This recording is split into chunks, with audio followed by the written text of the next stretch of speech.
दूरदर्शन का 66वां स्थापना दिवस समारोह आयोजित। समारोह में सीएम विष्णुदेव साय ने लिया हिस्सा। दीप प्रज्वलित कर कार्यक्रम का किया शुभारंभ। मुख्यमंत्री की अध्यक्षता में राज्य सैनिक बोर्ड बैठक। शहीदों के आश्रितों की बढ़ी अनुग्रह राशि। वरिष्ठ अधिकारी और सांसद बैठक में शामिल। मुख्यमंत्री विष्णुदेव साय से मिले प्रभावित बछुआ समिति। सीएम साय का आभार किया व्यक्त। सीएम ने बैंक शाखा खोलने का दिया आश्वासन। जांजगीर चांपा में विकास कार्यों का भूमि पूजन। उप मुख्यमंत्री ने किया भूमि पूजन और लोकार्पण। करोड़ों रुपए से अधिक के विकास कार्यों की घोषणा। मनेंद्रगढ़ के दौरे पर समाज कल्याण मंत्री लक्ष्मी राजवाड़े। मंत्री ने दिव्यांग स्कूलों का किया निरीक्षण। मंत्री ने की 20 लाख की सहायता राशि की घोषणा।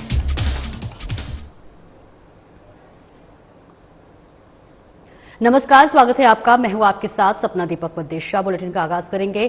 मुख्यमंत्री विष्णुदेव साय ने रायपुर के दूरदर्शन केंद्र में दूरदर्शन के 66वें स्थापना दिवस समारोह में हिस्सा लिया। परिवार, अधिकारियों और दर्शकों को शुभकामनाएं दी। उन्होंने दीप प्रज्वलित कर कार्यक्रम का शुभारंभ किया और अपनी स्मृतियां साझा की। कार्यक्रम में छत्तीसगढ़ी लोक नृत्य, गीत और शास्त्रीय संगीत की प्रस्तुतियां भी हुई। मुख्यमंत्री ने दूरदर्शन की सांस्कृतिक और वैचारिक भूमिका की प्रशंसा की, विशेषकर 1982 के एशियाई खेलों और धारावाहिक रामायण महाभारत के प्रसारण को याद किया। संस्कृति मंत्री राजेश अग्रवाल ने दूरदर्शन की कला संस्कृति संवर्धन में योगदान को सराहा। रायपुर केंद्र के अधिकारी और कर्मचारी मौजूद रहे।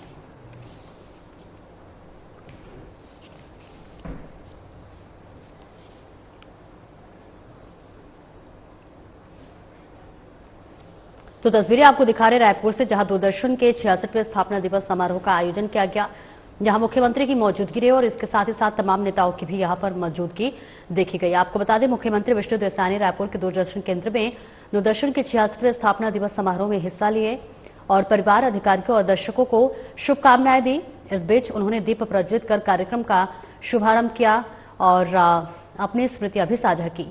कार्यक्रम में छत्तीसगढ़ लोक नृत्य, गीत और शास्त्रीय संगीत की प्रस्तुतियां भी हुई।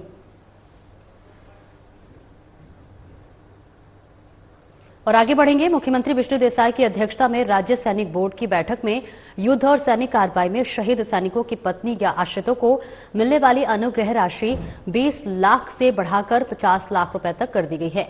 साथ ही परमवीर चक्र प्राप्त वीर जवानों को अब 1 करोड़ रुपए की राशि से दी जाएगी। मुख्यमंत्री ने सैनिकों के शौर्य और बलिदान को नमन करते हुए उनकी सुरक्षा के प्रति सम्मान व्यक्त किया। बैठक में उप मुख्यमंत्री विजय शर्मा, सांसद बृजमोहन अग्रवाल सहित अन्य वरिष्ठ अधिकारी और सैनिक समिति के सदस्य उपस्थित रहे।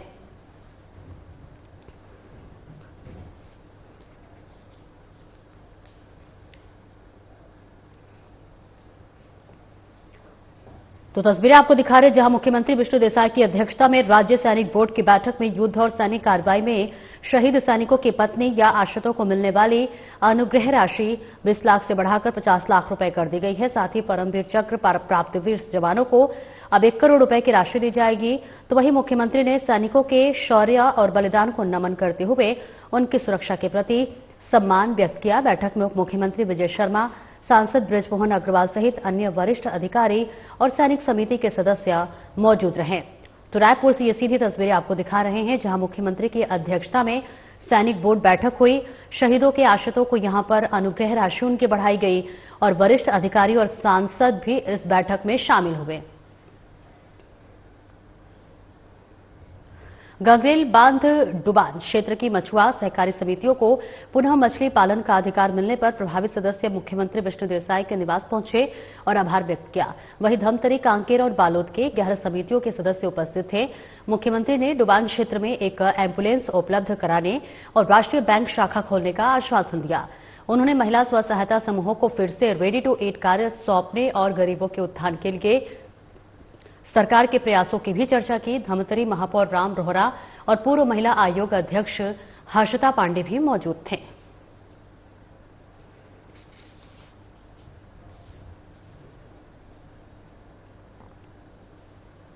उप मुख्यमंत्री अरुण साव ने जांजगीर, नैला और चांपा नगर पालिका में 19.53 करोड़ रुपए से अधिक के विकास कार्यों का भूमि पूजन और लोकार्पण किया। जांजगीर में नगर पालिका कार्यालय भवन, नालंदा परिसर, एसटीपी निर्माण और पाइपलाइन विस्तार सहित कई परियोजनाओं का शुभारंभ किया।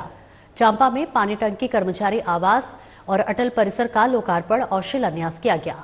उन्होंने जांजगीर, नैला और चांपा में विकास के लिए करोड़ों रुपए की घोषणा भी की। सांसद कमलेश जांगड़े, विधायक ब्यास कश्यप और अन्य अधिकारी भी मौजूद थे।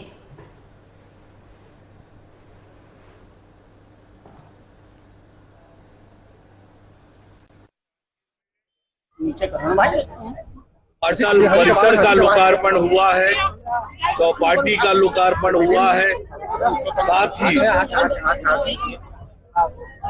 17 करोड़ के काम, एसटीपी का निर्माण, नालंदा परिसर का निर्माण और पेयजल विस्तार संवेल निर्माण के कामों का भूमि पूजन हुआ है।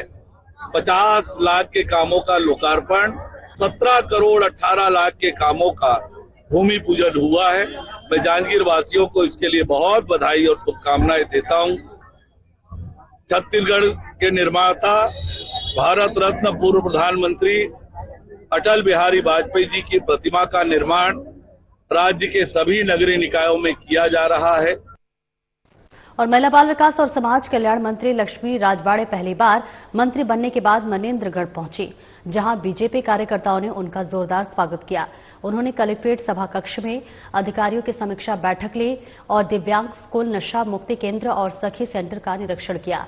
मंत्री ने दिव्यांग बच्चों से संवाद कर स्कूल के लिए 20 लाख रुपए की मरम्मत और सामग्री सहायता का आश्वासन दिया।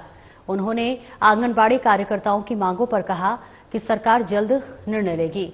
रेडी टू ईट योजना जिले में पायलट प्रोजेक्ट के रूप में फिर से शुरू की जाएगी।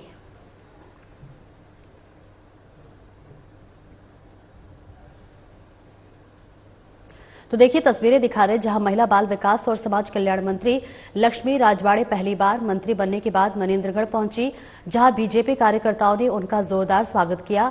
इस बीच उन्होंने कलेक्ट्रेट सभा कक्ष में अधिकारियों की समीक्षा बैठक ली और दिव्यांग स्कूल, नशा मुक्ति केंद्र और सखी सेंटर का निरीक्षण किया। तो वहीं मंत्री ने दिव्यांग बच्चों से संवाद कर स्कूल के लिए 20 लाख रुपए की मरम्मत और सामग्री सहायता का आश्वासन दिया। उन्होंने आंगनबाड़ी कार्यकर्ताओं की मांगों पर कहा कि सरकार जल्द निर्णय लेगी। रेडी टू ईट योजना जिले में पायलट प्रोजेक्ट के रूप में फिर से शुरू की जाएगी। तो मनेन्द्रगढ़ से ये तस्वीरें आपको दिखा रहे हैं, जहां मनेन्द्रगढ़ के दौरे पर रहे समाज कल्याण मंत्री ने दिव्यांग स्कूल का निरीक्षण किया और मंत्री ने की 20 लाख रुपए की सहायता राशि की घोषणा। तो वहीं नशा मुक्ति केंद्र और सखी सेंटर का भी अवलोकन किया, निरीक्षण किया, जायजा लिया। रेडी टू ईट योजना जिले में फिर से शुरू होगी। 15 सितंबर को कलेक्टर नुपुर राशि पन्ना ने बड़े कनेरा मार्ग के पास निर्माणाधीन स्टेडियम का निरीक्षण किया। उन्होंने ठेकेदारों को शेष कार्यों को गुणवत्ता के साथ जल्द पूरा करने के सख्त निर्देश दिए। कलेक्टर ने कार्य की नियमित प्रगति पर नजर रखने के लिए अधिकारियों को भी निर्देशित किया। इसके अलावा कलेक्टर ने रायपुर नाका चौक पर स्थित व्यावसायिक परिसरों का निरीक्षण किया और रिक्त परिसरों के शीघ्र आवंटन के निर्देश दिए। इस मौके पर अपर collector Chitrakant Charlie Thakur, SDM Ajay Oraon, tehsildar Manoj Rawte और मुख्य नगरपालिका अधिकारी मौजूद थे।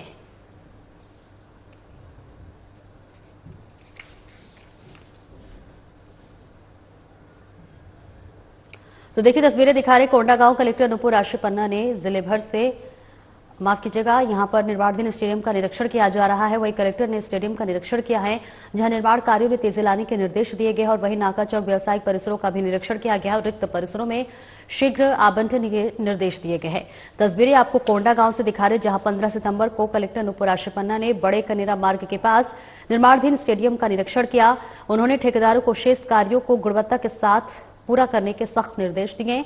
कलेक्टर ने कार्य की नियमित प्रगति पर नजर बनाए रखने के भी निर्देश दिए।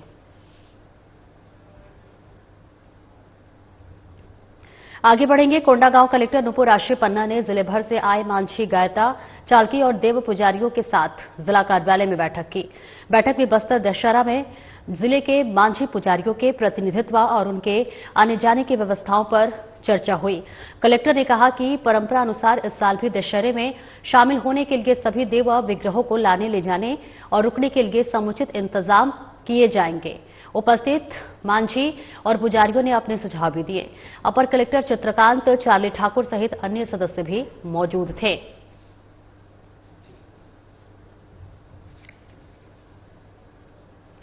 तो तस्वीरें दिखा रहे कोंडा गांव से, जहां कलेक्टर ने मांझी पुजारियों के साथ एक महत्वपूर्ण बैठक की। दशहरा पर्व की व्यवस्थाओं पर चर्चा की। इसके साथ ही दशहरा में रुकने के लिए किए जाएंगे इंतजाम। बता दें, कोंडा गांव कलेक्टर नूपुर राशि पन्ना ने जिले भर से आए मांझी, गायता, चालकी और देव पुजारियों के साथ जिला कार्यालय में बैठक की। और आपको बता दें कि बैठक में बस्तर दशहरा के जिले के मांझी पुजारियों और प्रतिनिधित्व वर्ग के आने जाने की व्यवस्थाओं पर चर्चा हुई। आगे बढ़ेंगे। कुरुद के ग्राम पंचायत बगौद में सरपंच दशोदा कमलेश साहू के नेतृत्व में ग्रीन महिला कमांडो समिति ने नशा मुक्ति का संकल्प लिया। मुख्य अतिथि टिकेश साहू ने युवाओं में नशे की बढ़ती समस्या पर चिंता जताई और इसे भविष्य के लिए गंभीर खतरा बताया। उन्होंने कहा कि नशा केवल समस्या नहीं बल्कि गांव की संस्कृति और सामाजिक चेतना का महाआंदोलन है। बगौद का यह प्रयास पूरे जनपद के लिए प्रेरणा बनेगा। अभियान के मीडिया प्रभारी योगेश साहू ने महिला कमांडो की रणनीति पर जोर देते हुए कहा कि मातृशक्ति ही स्वच्छ और सुरक्षित समाज की नींव है।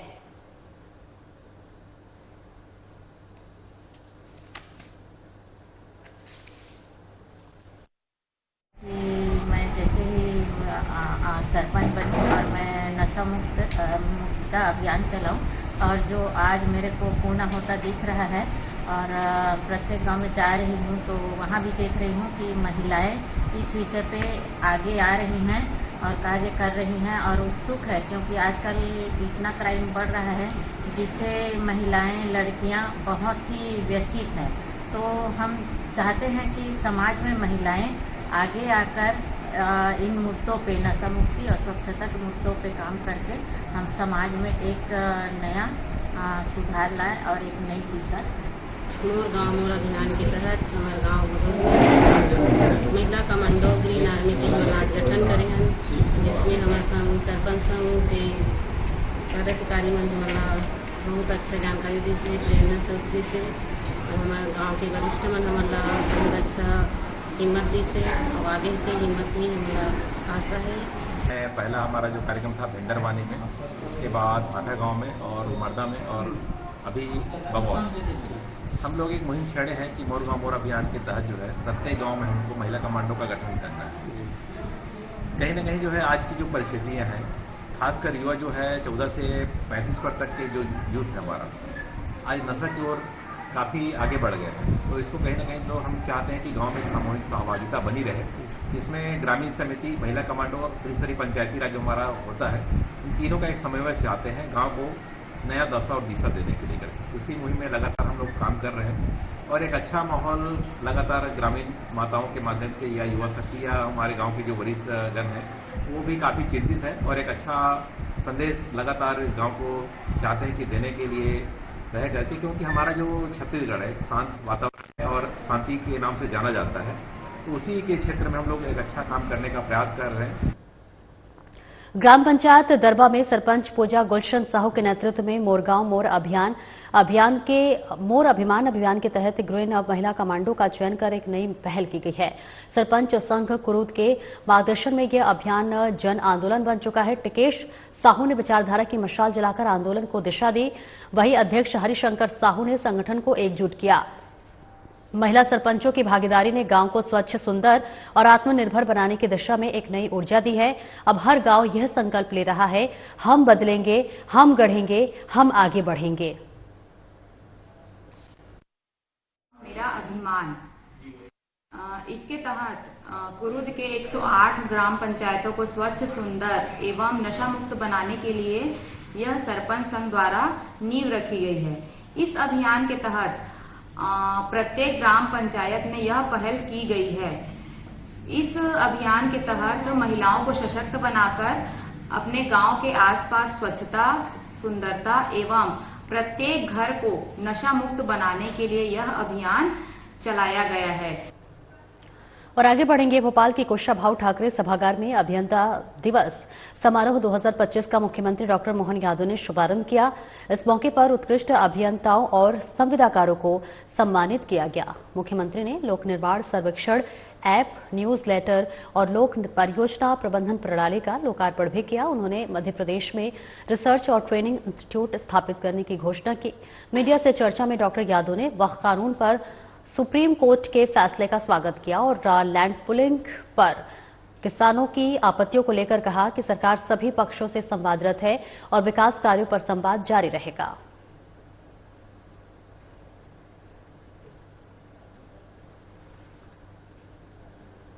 हम तस्वीरें दिखा रहे हैं आपको। देखिए, भोपाल के कुशाभाऊ ठाकरे सभागार में अभियंता दिवस समारोह 2025 का मुख्यमंत्री डॉक्टर राममोहन यादव ने यहां पर शुभारंभ किया है, जिसके आप बता दें कि इस मौके पर उत्कृष्ट अभियंताओं और संविदाकारों को सम्मानित भी किया गया है। मुख्यमंत्री ने लोक निर्माण सर्वेक्षण ऐप, न्यूज लेटर और लोक परियोजना प्रबंधन प्रणाली का लोकार्पण भी किया।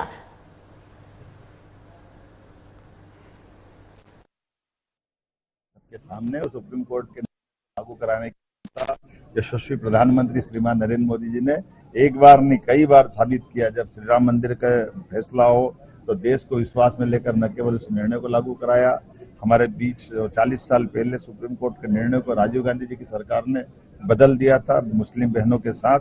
आज हमें इस बात का गर्व है वो पुराने फैसले को भी लागू कराने का साहस यशस्वी प्रधानमंत्री के माध्यम से देश ने देखा है।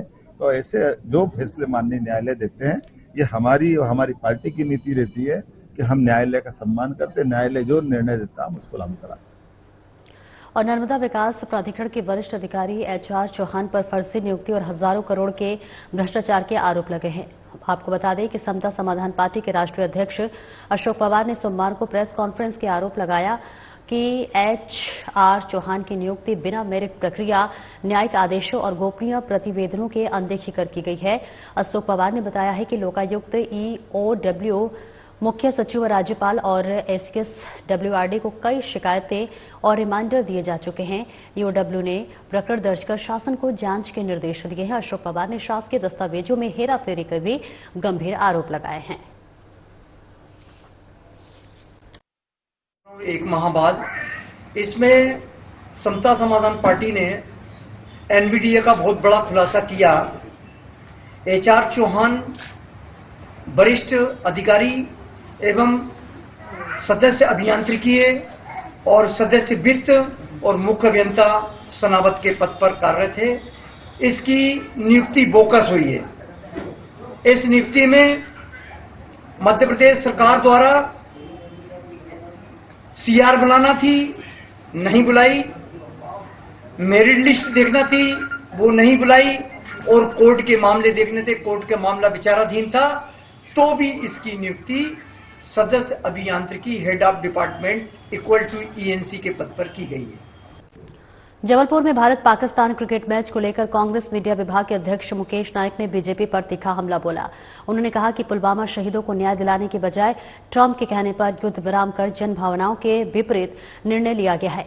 इस बीच दूसरी बड़ी गलती यह है कि भारत पाकिस्तान मैच ऐसे समय हुआ जब देश का घाव अभी ताजा है।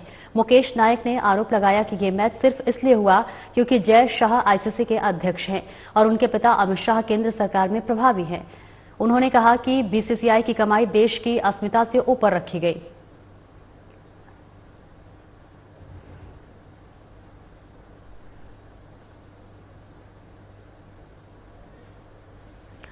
तो देखिए, तस्वीरें आपको दिखा रहे हैं जहां पर जबलपुर में भारत पाकिस्तान क्रिकेट मैच को लेकर कांग्रेस मीडिया विभाग के अध्यक्ष मुकेश नायक ने बीजेपी पर तीखा हमला बोला है। उन्होंने कहा कि पुलवामा शहीदों को न्याय दिलाने के बजाय ट्रंप के कहने पर युद्ध विराम पर जन भावनाओं के विपरीत निर्णय लिए गए। दूसरी बड़ी गलती यह है कि भारत पाकिस्तान मैच ऐसे समय हुआ जब देश का घाव अभी ताजा है। मुकेश नायक ने आरोप लगाया कि मैच सिर्फ इसलिए हुआ क्योंकि जय शाह ICC के अध्यक्ष हैं और उनके पिता अमित शाह केंद्र सरकार में प्रभावी हैं।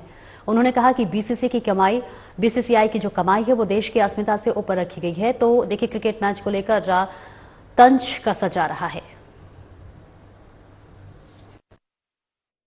दो बहुत बड़ी गलती भारतीय जनता पार्टी ने की है। पहली गलती तो ये की है कि पूरा देश चाहता था कि पुलवामा के शहीदों का हिसाब किताब सही तरीके से चुकता करे सरकार, लेकिन ट्रंप के कहने से जो युद्ध विराम हुआ है उससे देश के लोगों को बहुत निराशा हुई है और ये निर्णय जनभावना के विपरीत है। दूसरा निर्णय, आपको मालूम है कि अभी अंगारे पे रखी हुई राख ठंडी भी नहीं हुई और भारत और पाकिस्तान का मैच हो रहा है। ये इसलिए हो रहा है कि जय शाह आईसीसी के प्रेसिडेंट हैं, चेयरमैन हैं और उनके पिताजी पूरे देश में सरकार चला रहे हैं, उनका दबदबा है। तो क्रिकेट खेलना ज्यादा जरूरी है कि देश की अस्मिताओं की रक्षा ज्यादा जरूरी है। एक तो सबसे धनी जो स्पोर्ट्स ऑर्गेनाइजेशन है उसका चेयरमैन अपने बेटे को बना दिया और अब क्रिकेट बोर्ड कंट्रोल बोर्ड की कमाई देश से ज्यादा जरूरी है, क्योंकि अगर ये मैच हुआ है तो इसमें सैकड़ों करोड़ की इनकम हुई है क्रिकेट कंट्रोल बोर्ड को। तो देश की भावनाओं के विपरीत ये मैच हुआ है और केवल इसलिए हुआ कि जय शाह इसके चेयरमैन। सिंगरौली में शहर कांग्रेस अध्यक्ष प्रवीण सिंह चौहान के नेतृत्व में वोट चोर गद्दी छोड़ो नारों के साथ बाइक रैली निकाली गई। रैली कांग्रेस कार्यालय बिलौजी से माचन मोड़ तक निकाली गई, जिसमें कांग्रेस कार्यकर्ताओं ने कलेक्ट्रेट पहुंचकर ज्ञापन सौंपा। उन्होंने आरोप लगाया कि बीजेपी सरकार वोट चोरी से सत्ता में आई है और कई घरों में 20 से 100 तक फर्जी वोटर दर्ज है, जिसकी निष्पक्ष जांच होनी चाहिए। रैली के दौरान कई वरिष्ठ कांग्रेसियों उपस्थित रहे, जिसमें संगठन के मतभेद की चर्चाएं तेज हैं। कांग्रेस ने जनगणना की मांग को लेकर यह जागरूकता रैली आयोजित की।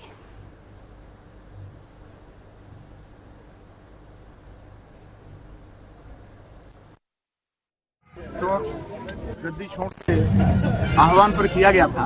आपने देखा होगा कि हमारे नेता राहुल गांधी जी ने विभिन्न मुद्दों को लेकर के लगातार संघर्ष करने का काम किया था।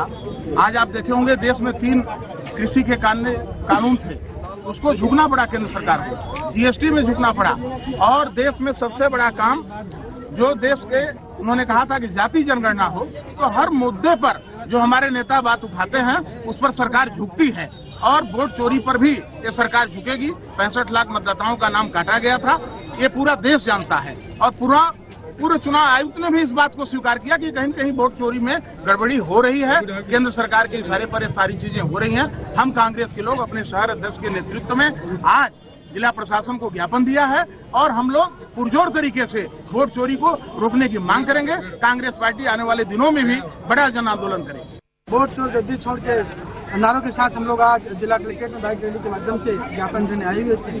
जैसा कि आपको मालूम है, देश के अंदर जिस व्यापक स्तर पे चुनाव आयोग एक तरफा काम करने का काम कर रहा है, आज समस्त ग्राम पंचायतों के अंदर, वार्डों के अंदर, मैं दूर की बात तो नहीं करता, सिंगरौली जिले के अंदर 35 से 40 हजार फर्जी वोटर ऐसे हैं जिनका एक ही घर पे एक ही पत्ते पे 150 वोट बने हुए हैं और पूरे के पूरे वोट फर्जी है। मेरे जिला पंचायत क्षेत्र के अंदर 29 ग्राम पंचायतों के अंदर 10 से 12 हजार फर्जी वोट है।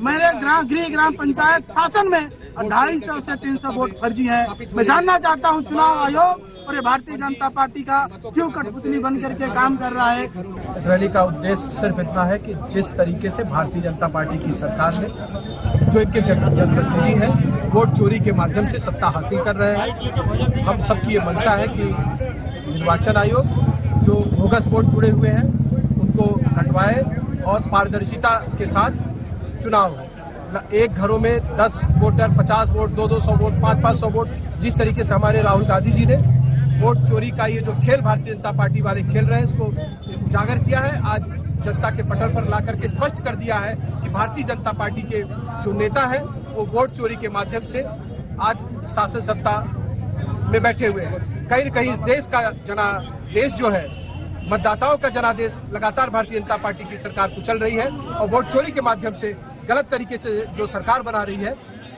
वो खत्म हो, सही मतदाताओं की पहचान हो, सही मतदाताओं का नाम वोटर लिस्ट में हो और जनता का जनादेश कायम रहे। ने जो मुद्दा उठाया आज वो सब सच्चाई के साथ सामने आ रहे हैं। आप सबको विदित हो रहा है कि चाहे ये वोट चोर गद्दी छोड़ वाला हमारा मुद्दा जो बहुत मुख्य रूप से कांग्रेस पार्टी ने उठाया है और दूसरी बात जीएसटी को लेकर राहुल गांधी ने जो भी राष्ट्रीय स्तर के मुद्दे उठाए हैं वो आज सत्य साबित हो रहे हैं। फर्जी वोटर्स के माध्यम से ही भारतीय जनता पार्टी सभी प्रदेशों में अपनी सरकार बना रही है। जनादेश उसके साथ नहीं है, यह साबित हो गया है देश के लिए। और खंडवा में बदमाशों के हौसले इस कदर बढ़ गए हैं कि अब पुलिसकर्मी भी उनके निशाने पर आ गए हैं। जी हां, रविवार रात गश्त के दौरान आरक्षक राजेश पंवार और शिवकांत ने 2 बाइकों पर सवार 4 युवकों को रोककर पूछताछ की तो शराब के नशे में धुत युवकों ने गाली गलौज करते हुए वर्दी फाड़ दी और मारपीट की। सूचना मिलते ही पुलिस बल मौके पर पहुंचा और चारों आरोपियों को हिरासत में ले लिया है। मोघड़ थाने में शासकीय कार्य में बाधा, मारपीट और अभद्रता की धाराओं में केस दर्ज कर सभी आरोपियों को गिरफ्तार किया गया।